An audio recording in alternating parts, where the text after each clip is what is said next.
Таджики и узбеки в шоке от таких слов. Досмотрите это видео до конца, и вы узнаете, как Владимир Жириновский жестко раскритиковал идею амнистии мигрантов. Подписывайтесь на наше обновление, чтобы всегда оставаться в курсе событий. Лидер партии ЛДПР Владимир Жириновский, выступая на пленарном заседании Госдумы, попросил Комитет Госдумы по делам СНГ разобраться, зачем России нужна амнистия мигрантов. Российский политик обратил внимание на заседании на новую миграционную амнистию. Он уточнил, что сейчас в России амнистировали порядка 300 тысяч мигрантов из Центральной Азии, и им разрешили вернуться на заработки.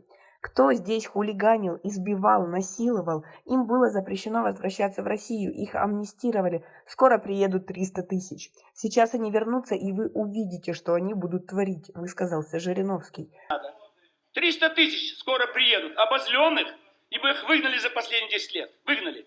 Сейчас они вернутся, и вы увидите, что они будут творить. Не только в вагонах метро, но и по всей другой стране. После этого лидер ЛДПР попросил Комитет Госдумы по делам СНГ разобраться в этой ситуации. Спикер Госдумы Вячеслав Володин также дал соответствующее поручение Комитету по делам СНГ после комментария Жириновского.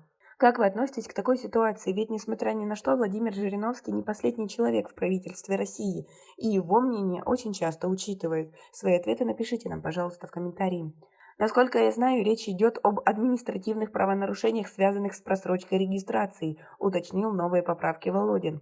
Спикер Госдумы также отметил, что так называемая амнистия мигрантов ни в коем случае не касается тех, кто нарушал законы или совершал преступления, имеющие отношение к уголовному наказанию. Кроме того, Володин подчеркнул, что эту информацию надо донести и разъяснить гражданам. Напомним, что Россия сняла запрет на въезд 300 тысячам граждан Таджикистана и Узбекистана, которым ранее в этом было отказано.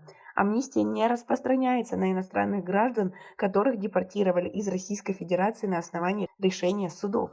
Как вы относитесь к таким настроениям в России? Ведь Жириновский не один так настроен. Свои ответы напишите нам, пожалуйста, в комментарии. У нас пока на этом все. Оцените наше видео подпиской и лайком. До скорой встречи.